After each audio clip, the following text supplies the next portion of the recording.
thank you so much for sharing what you shared with us today, the intellectual work, the care work as well that goes into what you create. What I think I've always found so powerful about elegy is that it is this relational experience. You are watching a group of women sharing the singular morning song, this moment. And then at the end, you're also left by yourself. And I was wondering if you could touch on that experience of being within a group and relating to others, sharing that experience with others as separate as well, someone watching it on a screen, and then having to sit with yourself afterwards.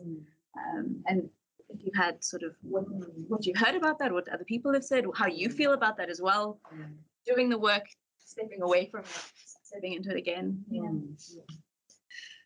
It's a beautiful opening and prompt, and it is something that has come to me, particularly with the work like elegy, which for anyone present who has actually participated in because I speak of those who come to the work as participating in this work of mourning, which is elegy. So it looks to collapse the remove between one who is witnessing and observing performance.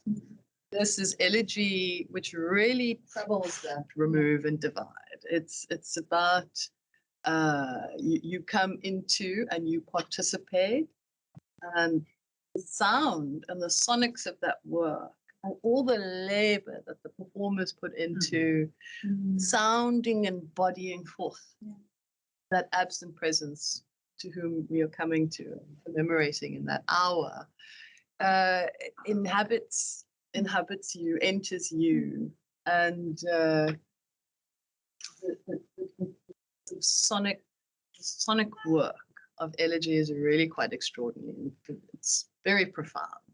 And no one has experienced it as many times as I have, but it's really very beautiful.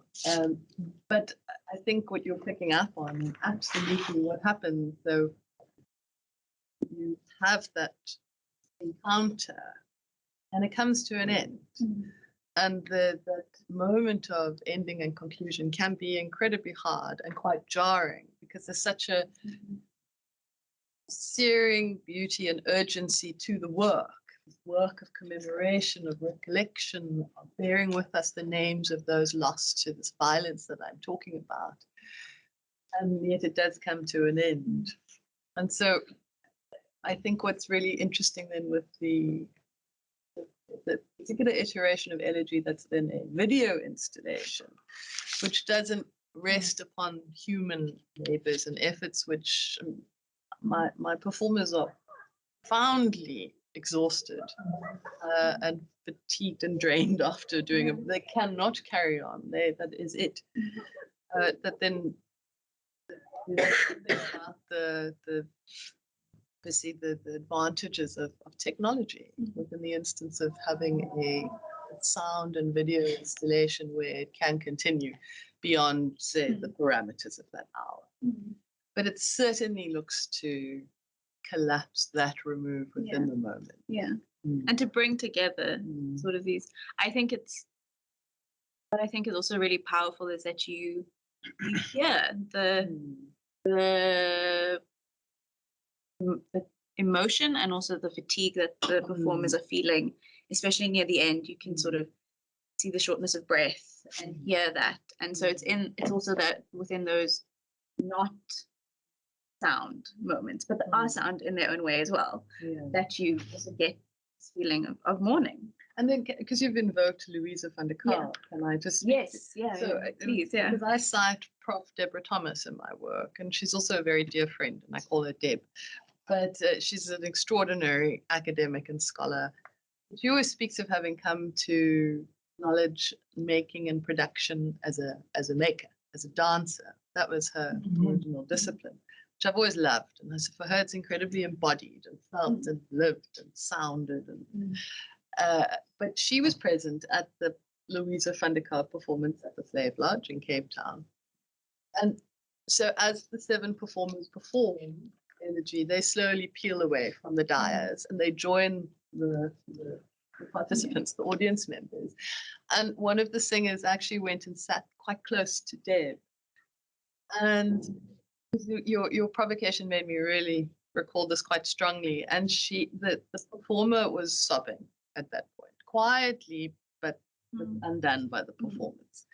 And Deborah reached out and touched her. And she said there was such a transference of energy in that moment for her. And that she could then provide comfort to her in that moment. But absolutely dividing that, or at least troubling this concept of one who witnesses. Yes, and safe remove and is that that remove distance doesn't have to really engage or feel in the same ways. Wow. I was also wondering, so I'm thinking about your collaborators that you work with. So I read Sarah Jaffe's commemorative piece for Louis van der Karp, and then also her own reflection on having to sit in experience. And how do you find each iteration the location that you stage elegy in affects that morning experience? Well, given that I insist on it being a ritual enactment, and in some ways refusing or countering the conventions of performance per se, I would argue that the rule is of little significance, and that to be able to come to and gather an elegy wherever, commemorate wherever. That being said, that particular site of the slave lodge was, I think, profoundly felt by everybody that was present that night. Because, of course, this is a place that, the vestigial violence is there and it is present. And I've often been quite weary of speaking of the reparative aspects of art or the transformative aspects of art, and something I've refused. But I think with a work like Elegy, I've become increasingly more convinced of the potential for the sonic to enter spaces and do it something kind of work. So that there, in that instance, sight wasn't. And Zara had come to me. I hadn't gone to her. She had been present at Elegy in Johannesburg, at a performance I staged there. And then she came and spoke with me afterwards. And she said, we're always talking about how violence is not some odd phenomenon that popped out of nowhere in South Africa. Let's move on from that. The conditions of violence are present, but it means attending to a long, difficult history. And South Africa really carries this troubling title of being the rape capital of the world. And of course, we're always talking about these difficult issues. And she said, I really think we or at least would you consider doing one that is historical, that does tend to a slavocratic foundation that made possible this nature of violence that continues today. And so that's how that actually came about, which is quite extraordinary. And then building from that throughout, and looking again at like different black and brown femme. I'm interested in what you spoke about, and what I've also read about your work as closure and healing not being an aim of it. So again, this reparative idea, but that you're opening up these possibilities, and within that, this aesthetic of a familiar, of opening up a possibility of feeling, but you're not feeling that exact thing. And so I was wondering if you could speak more about this idea of not closing off or not having closure. I think we often jump to closure as a way of these things have happened and it's better for us to move to closure so that we can continue moving forward. And so what does opening up the space and keeping up the space of a morning of commemorating, of reacting and enactment bring to us. Yeah.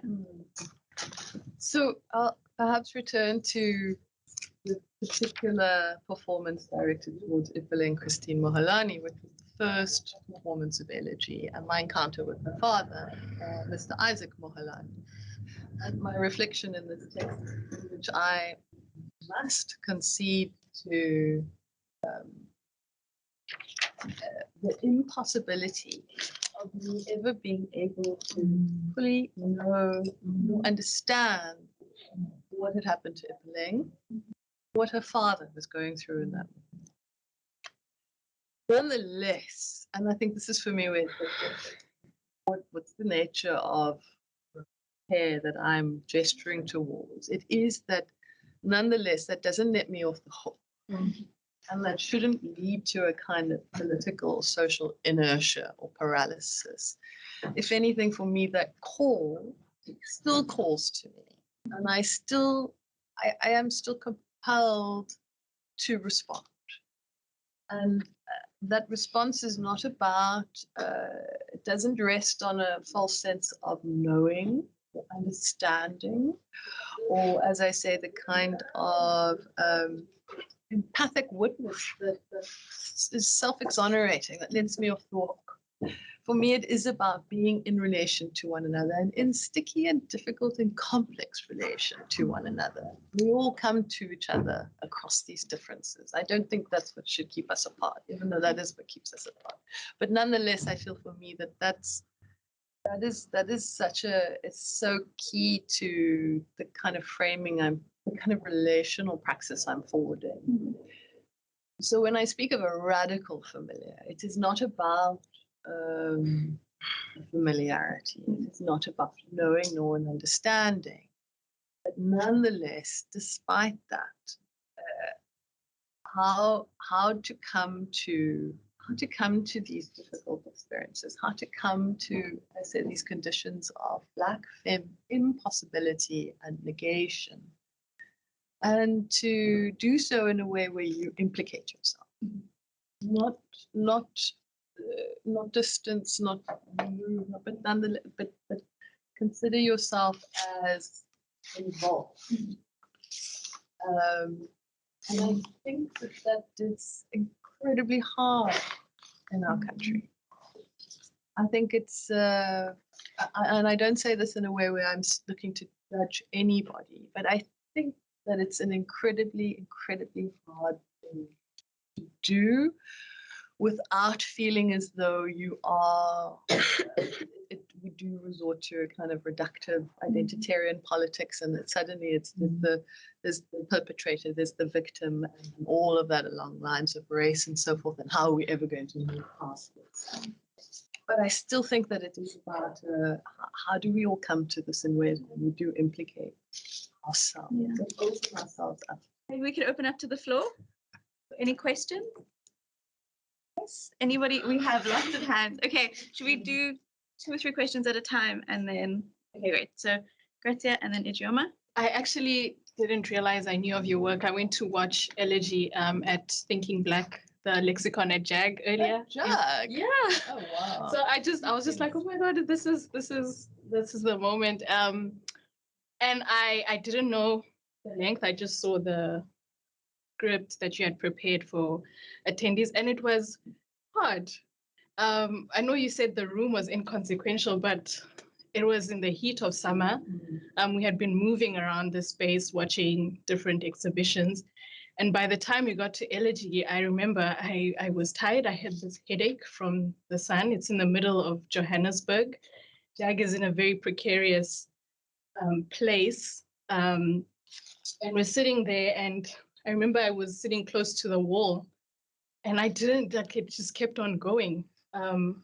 But I'll say more about that a little bit later. My question is around how you understand witnessing and how you frame it, because for me, it makes me think of voyeurism. And I think that's almost like the critique you are arguing about. Witnessing is not enough. But in my own research, so I my work is on traditional Rwandan dance amongst refugees who live in exile. I'm a dancer myself. And so when we perform, witnessing is a very important part. It's almost like listening as participation. Witnessing is a form of participation, so it's less passive. And witnessing as a way of holding space. So I'm curious about how you are engaging it in this way and why you are using it and being critical of it, because for me, it feels quite different. And then I also think of what it means to stage in terms of performance art in the gallery space, where as people who are interacting with the piece, there's that inevitable voyeurism and spectacle that is just part of the methodological arrangement of the space. So that's my question around witnessing and how you're thinking about it. Yeah. Great. Yeah. Ijoma? Yeah, thank you so much for such an informative masterclass. I think it's always so reaffirming as well to have work that speaks from a place of already knowing and grounding it so intrinsically in the work that's done. My question also kind of builds on what Grazia brought forward, the idea of spectacle culture, and you brought forward the term the colonial visual economy. I wanted to know a bit more about that. What are the implications of that context in the performance of the work? And then also that idea you brought forward of practice and praxis, if there was ever space for the participant or the performers to have their own reflections on the performance of the work, and what kind of space was held for them in their own ways or in your own ways to deal with that as well, embodying sort of that corporal repetition over and over, and what are the implications of that?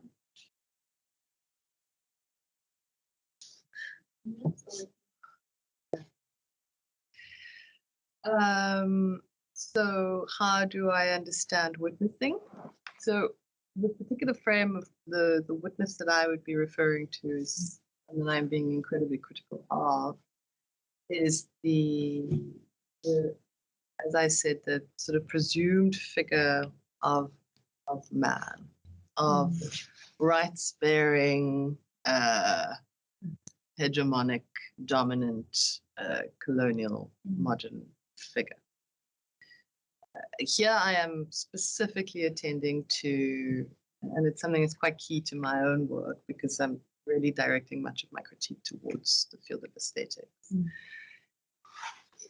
is to be thinking of a regime of representation itself already inherently raced, gendered, classed, etc. So for me, it's really quite key to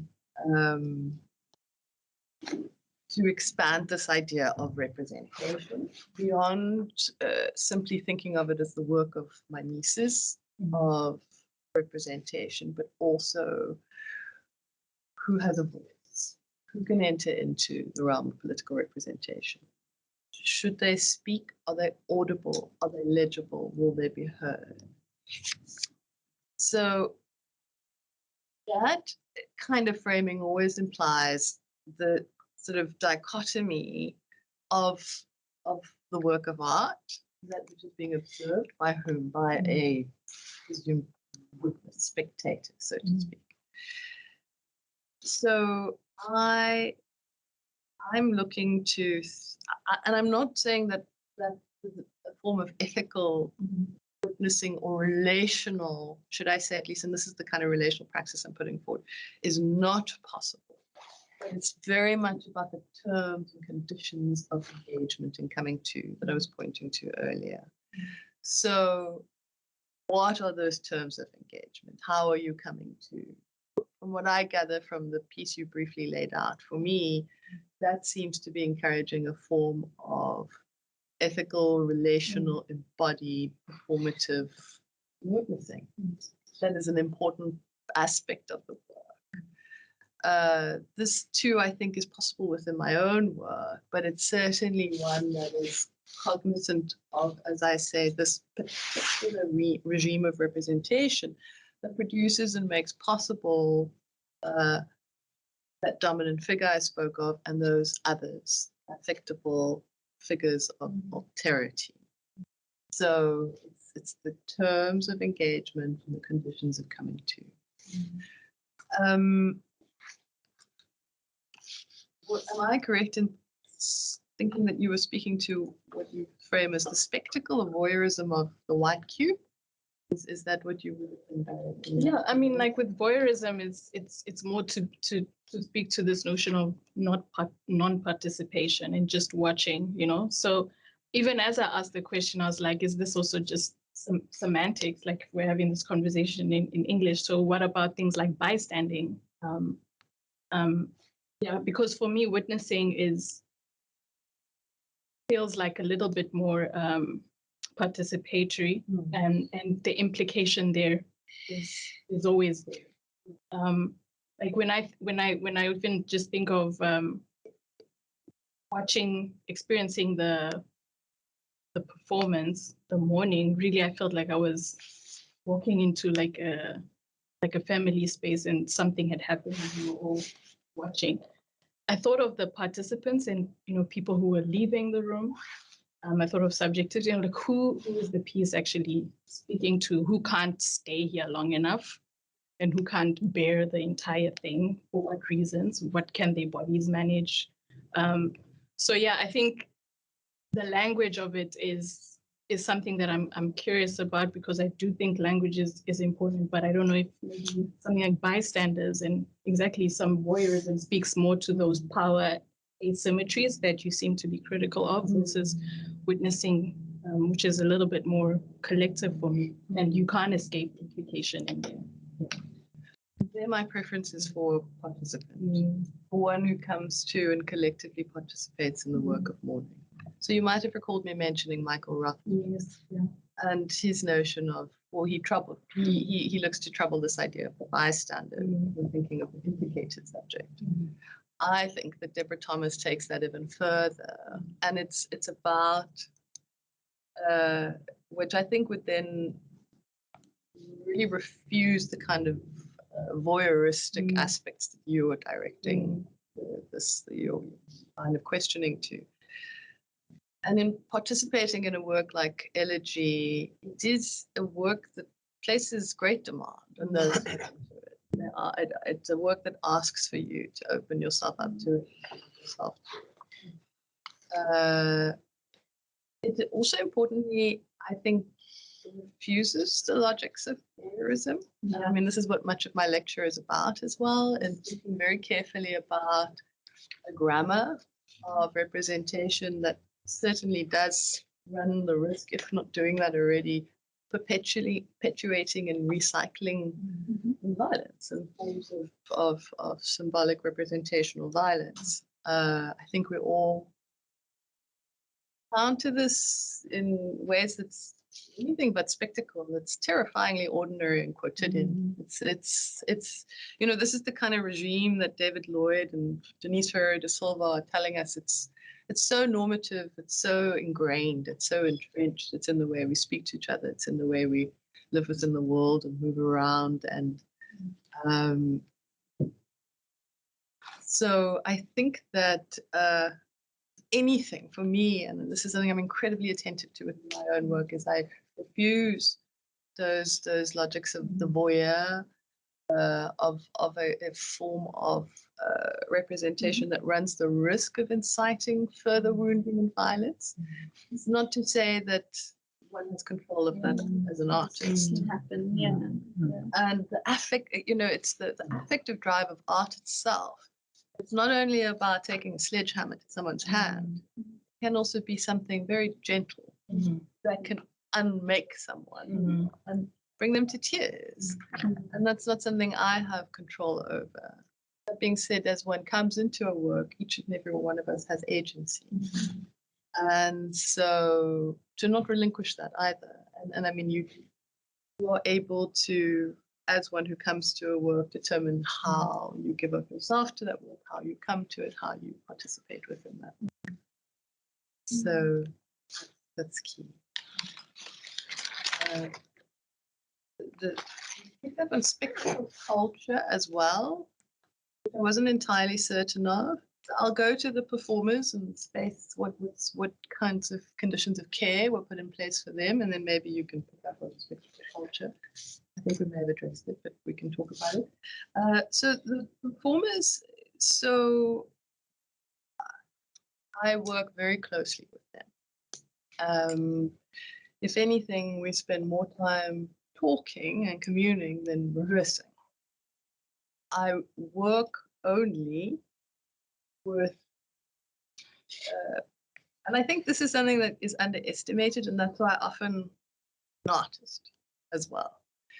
This work takes such great technical virtuosity and proficiency.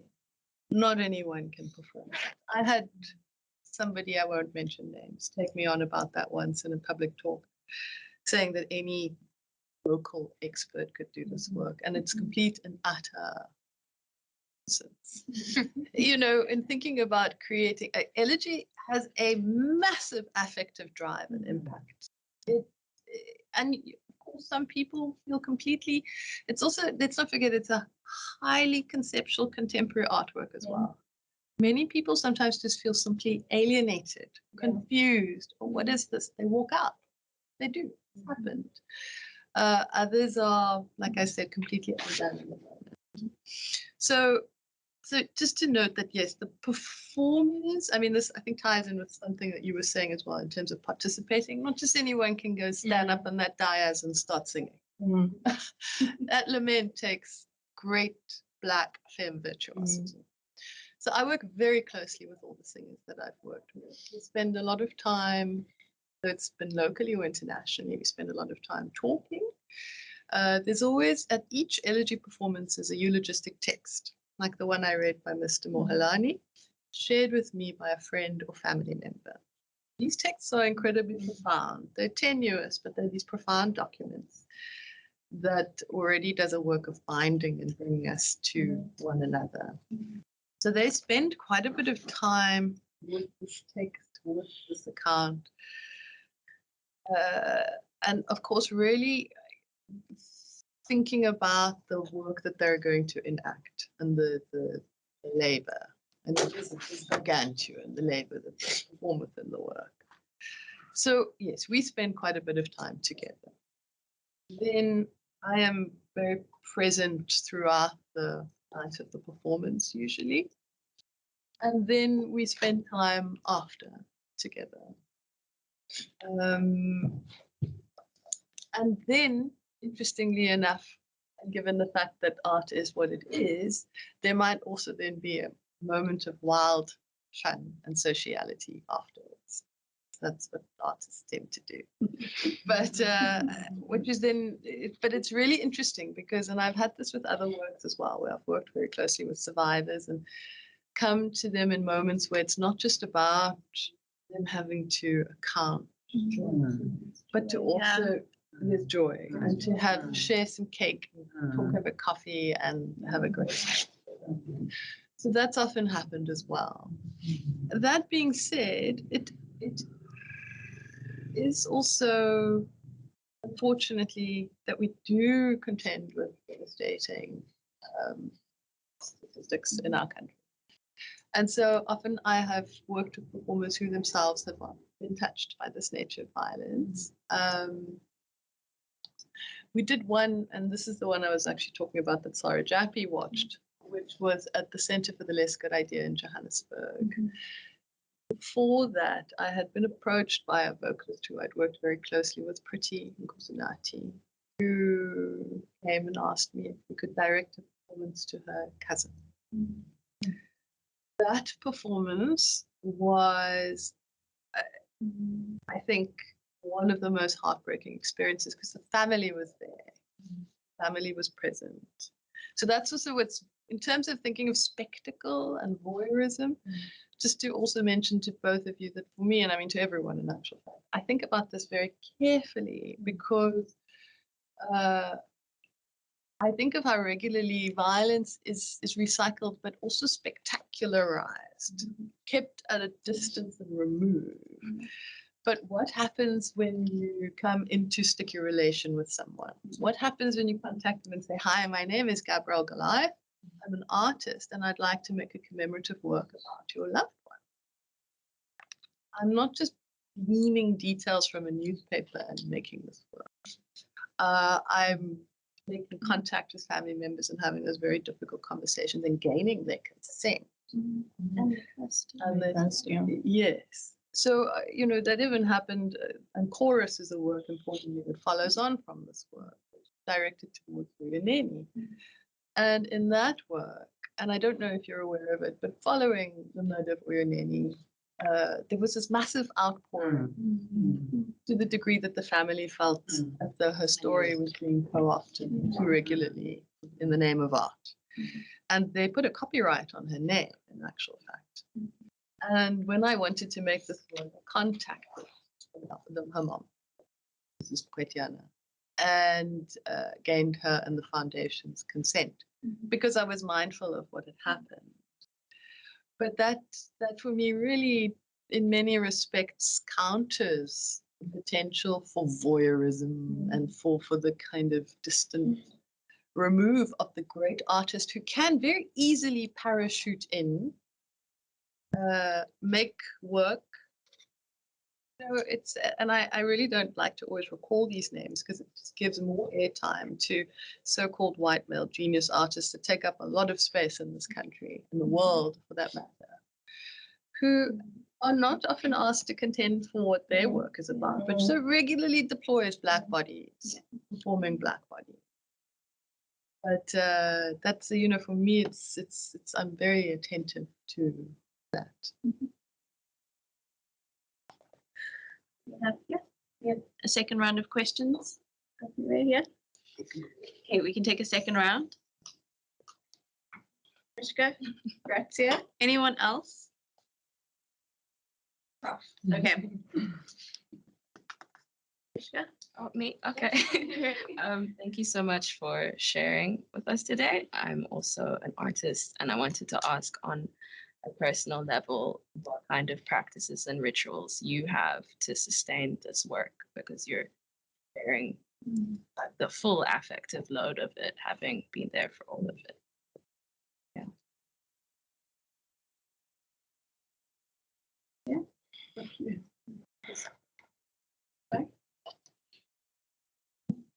But you have a question, no? No, it was Grazia. It was Mishka, Grazia, Prof. I think Prof can go because I've asked also. Yeah, thank you so much. So heartrending to watch your work and to hear you speak about it. Just opens up another world for us to think rather than to emote about it. I was thinking about the family, that was about Rabia's question about closure, and the family that came to you and said, can you do a piece on our family member, our loved one, and what that means for the possibility. I mean, which is why I like the word possibility, the possibility of repair, that it's never repaired.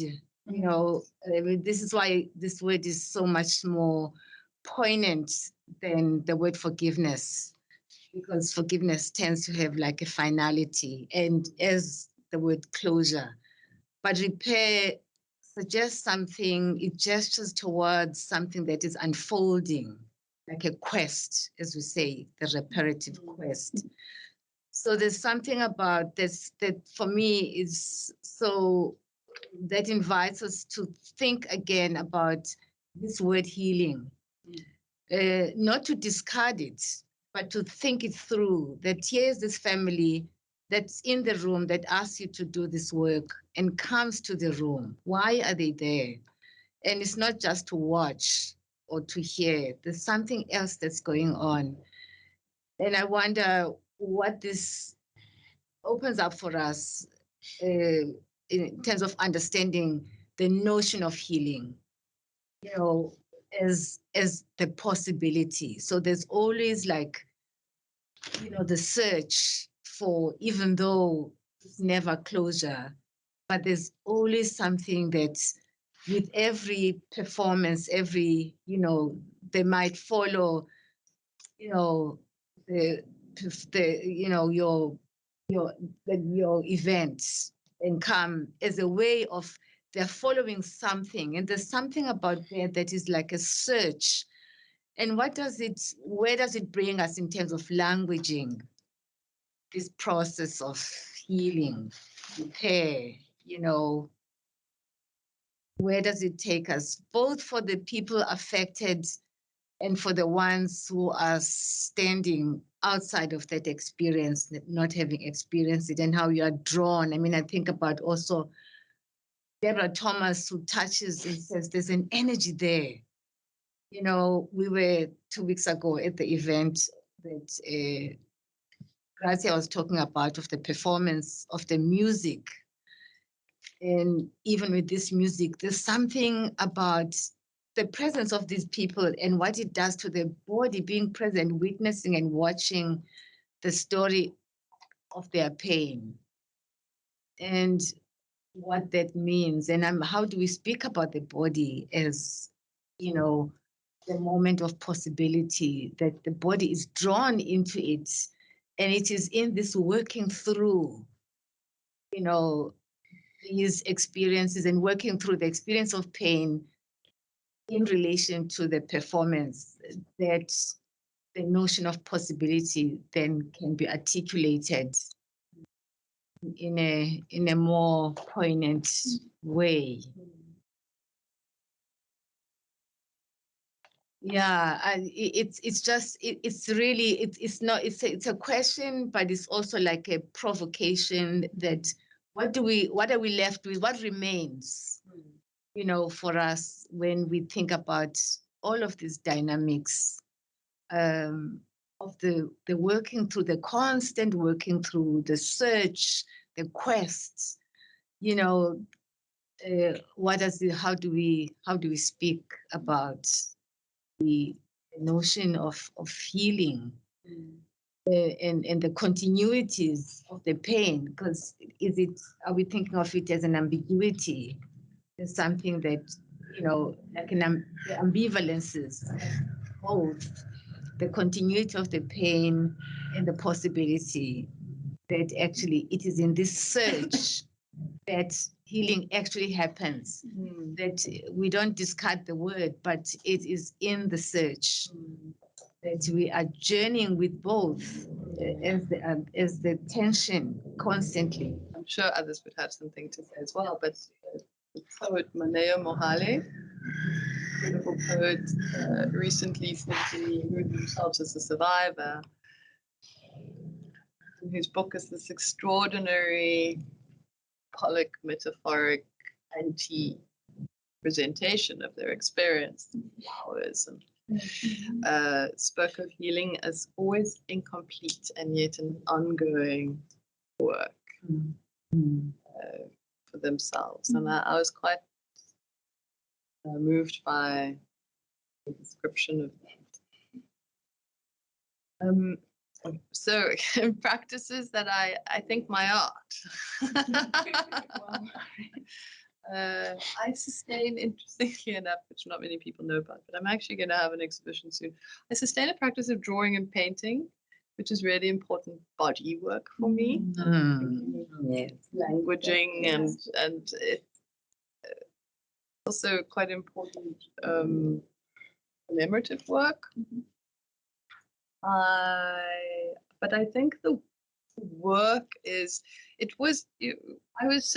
was undone by Mr. Mohalani's voice on the radio then. And it's the weight of what's happened and what could I possibly do about this? And then grappling through my art practice and coming to the work that I make. Much of what I make is also rooted in a personal loss. A childhood friend of mine who was killed in a home, a domestic incident. And through that experience and that personal experience, and being challenged by my own mother to think about the voices and the lives of others, and that this is not some distant, removed experience, and speak to Berenice's mother, speak to her about this work. And so I think that it's the practice of the work that I enact regularly that sustains me, and it sounds, I think, incredibly problematic potentially.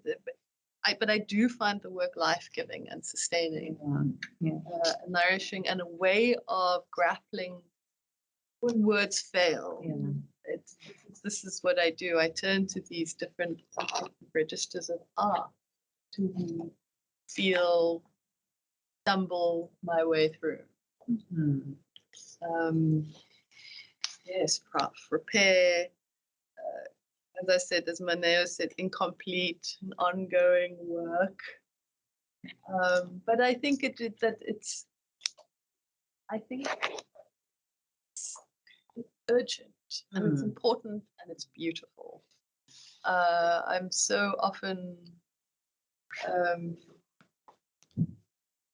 I refuse the kind of reading or framing that says that this is a sort of work of black pessimism. I think that a world otherwise and a future hospitable to all is premised on us carrying these losses with us.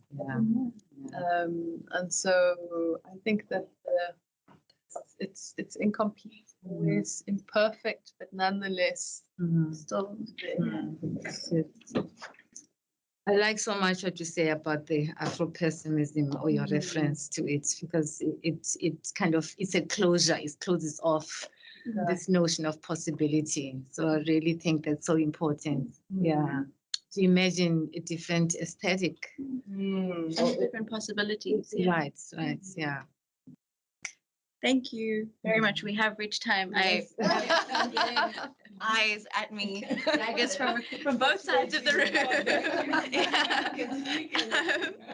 Thank you very much. Wow. Gabrielle.